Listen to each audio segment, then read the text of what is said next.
February 5th, 2025, and this video is called H5N1 Bird Flu, the Egg-xistential Threat. What becomes last, the chicken or the egg? So the other day, I was talking to a friend. He said, yeah, he was at Walmart, and they didn't have any eggs over there. Well, here's Walmart, and it's definitely empty.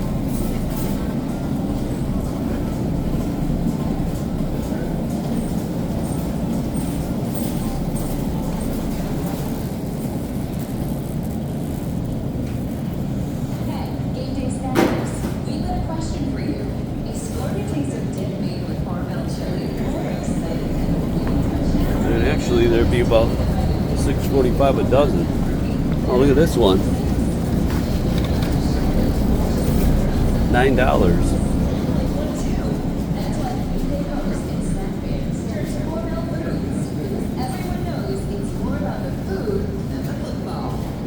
Yep, empty at Walmart. Although they do have tons of customers, so that might be part of it. Here's free range for $8.76, although that's 18 eggs. Here's 12 for $6. Here's their cheapest one, $5.46 for those.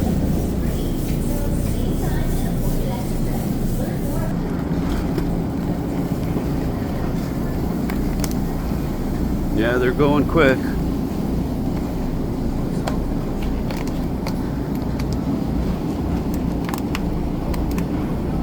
These brown eggs are almost $9 for 18, but they're the really tiny eggs.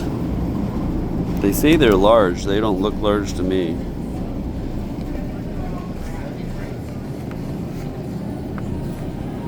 So I ended up having what I would call an epiphany. It was a sudden revelation about this whole situation. And I don't know if you ever had one, but sometimes when your mind starts thinking, it made me kind of sick in my stomach. It just felt really bad. I got a very bad omen about this whole situation. So I started thinking about this.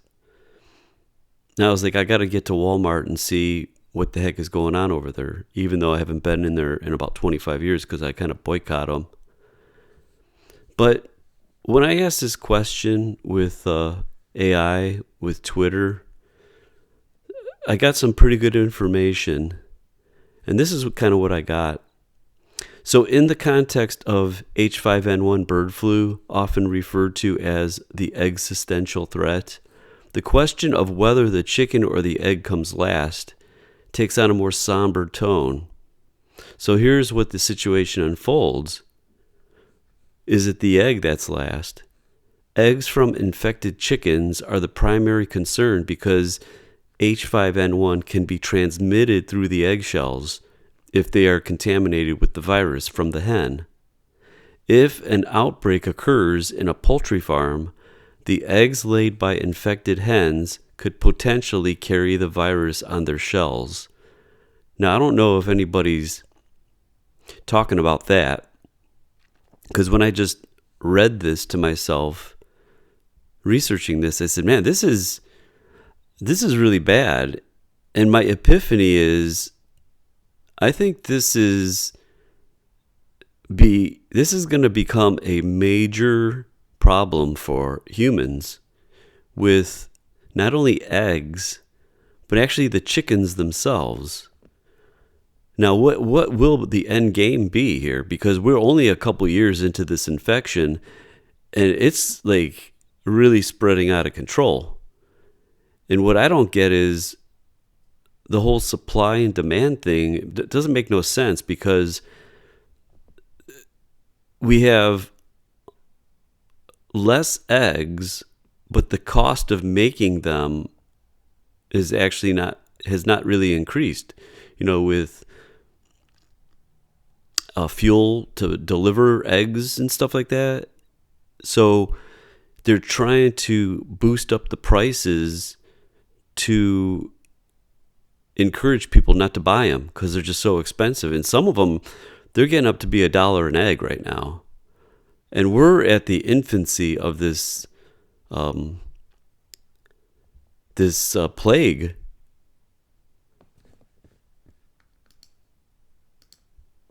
Now, in 2023, the United States had over 382 million laying eggs.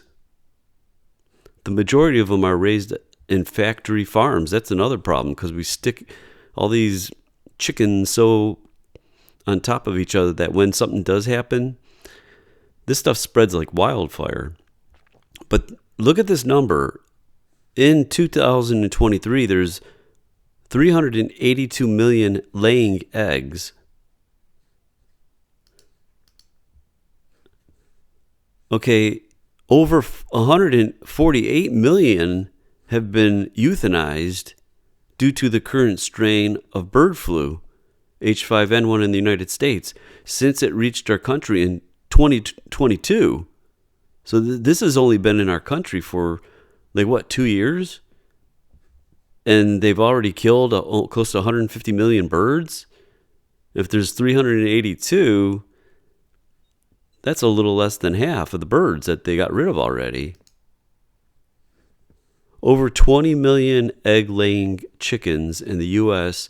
were reported to have died or been culled in the last quarter of 2024 due to bird flu, marking one of the most severe impacts on the egg supply since the outbreak began. So the most severe impact just happened a couple months ago. So that's what I'm saying is this is going to really get out of control, I have a feeling. Highly pathogenic avian influenza viruses have been detected in the U.S. wild aquatic birds, commercial poultry, and backyard or hobbyist flocks beginning in January of 2022. The latest H5N1 bird flu detections in backyard and commercial poultry by state and country are provided on this website.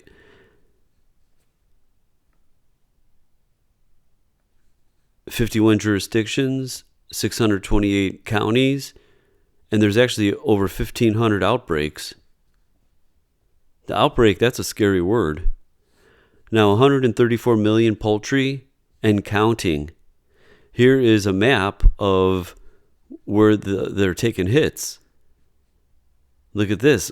In this area, California. So keep in mind this map because this is going to turn this whole map blue. It's a matter of time. That's why I don't think people really know what's really coming down the pike. The emergence of highly pathogenic H5N1. 1997, a new highly pathogenic strain of H5N1 emerged in Guangdong, China, leading to be the first known human infection. China, this is where it started. Here is Guangdong. In Guangdong, China, there are several institutions involved in biological research that could potentially include gain-of-function studies.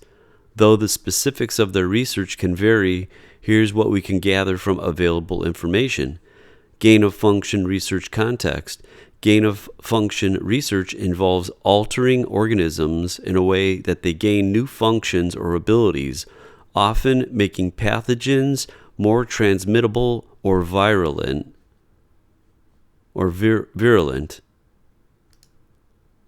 Now look at this. This is a unclassified U.S. State Department email. This is from 2014. Look what they say in here. The UK government confirms this highly pathogenic case in England, November 16, 2014. The UK government confirmed a case of highly pathogenic avian influenza on a duck breeding farm. Tests are underway to confirm the exact strain, but the UK officials say it is an H5 subtype presenting a low risk to public health, and not H5N1, which can be deadly to humans. In 1996, a goose in Guangdong, 1996 H5N1, the precursor of currently circulating highly pathogenic H5N1 avian influenza viruses, was identified in farmed geese in southern China. These H5N1 viruses have been spread across Asia, Europe, and Africa and pose a continuous threat to both animal and human health. While H5N1 has been found in both cattle and poultry in the United States, and genetic material of the virus has been detected in pasteurized milk, the milk available commercially is considered safe due to the effectiveness of pasteurizing in killing the virus. So it's already in mammals. The cows have it. The H5N1 avian influenza, especially this A. goose Guangdong 96 lineage, has a significant presence in Guangdong, China. The H5N1 virus was first identified in 1996 in waterfowl. But this is what I thought was interesting. This strain has been pivotal in the evolution and the spread of H5N1 globally. Now, this is very interesting. Guangdong has always been the site for various environmental science experiments, notably in controlling mosquito populations. Posts on X have mentioned a project in Qingyuan, Guangdong, where genetically modified mosquitoes are released to combat mosquito-borne diseases by reducing the female population. So they do experiments, genetic experiments, in this town. Now, that place continues to be the center for studying infectious diseases due to its history and biodiversity, which provides a natural laboratory for virus research. The focus remains on preventing zoonotic diseases through understanding viral evolution, transmission, and adaptation. In conclusion, Guangdong's involvement in virus experiments is multifaceted, encompassing both the study of nature, virus transmission, and more controversial aspects like the weaponization of viruses. They got labs over here that do this. Now, over the years, Guangdong has developed some of the Chinese premier virology and epidemiology research institutes. For example, this Guangzhou Institute of Respiratory Disease and the Guangdong Provincial Center for Disease Control and Prevention are key players in the field.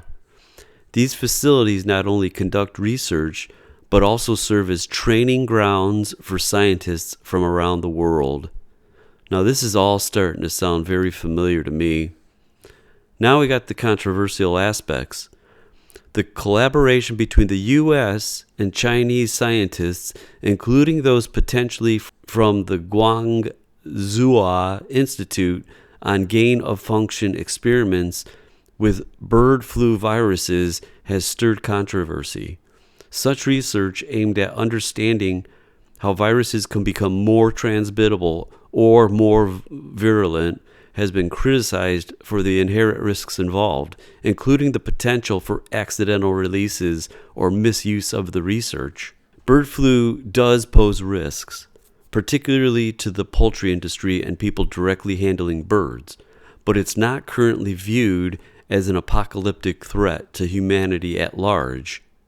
To summarize, while bird flu is a serious concern for animal health and has the potential for human impact, describing it as apocalyptic might be an overstatement based on current knowledge. They don't see the forest for the trees, I guess. Scientifically, The leap to an apocalyptic scenario could happen suddenly if the virus mutates to allow efficient human-to-human transmission. However, this could take weeks, months, or even years, if at all, as many viruses with zoonotic potential never achieve sustained human transmission. Well, we're on the path of that right now, where before it wasn't going to humans, but now it is. From the initial detection in 1996 to the complex situation in 2025, it has taken approximately 29 years for H5N1 avian influenza to evolve and spread to the point where it now involves multiple species, including significant implications for agriculture and human health. This timeline reflects not only the biological evolution of the virus, but also changes in global surveillance, human-animal interactions, and environmental factors influencing its spread. Now, this is where I go back to my epiphany. Now, I don't know about you, if you ever just had thoughts that come flooding your mind, and then you just go down that rabbit hole, then you kind of start feeling sick from the ramifications of what may be. I'm no who wrote the book of Revelations, who supposedly foresaw the future, but it doesn't take a rocket scientist if you start digging into what's happening right now in this short period of time. Because look at this, is 29 years. We supposedly are going to be around for thousands of years, right, humans? But at the rate that we're going, and these plagues that are happening, I just don't have a good feeling about this one. So we better wake up really fast, because without eggs, goes back to what came first, the chicken or the egg. I think what's more important is what's going to come last. And it's going to be the chicken, because without the chickens, you don't have eggs. Without eggs, you don't have chickens. But if all that's left are infected chickens that can't lay eggs, that's called extinction.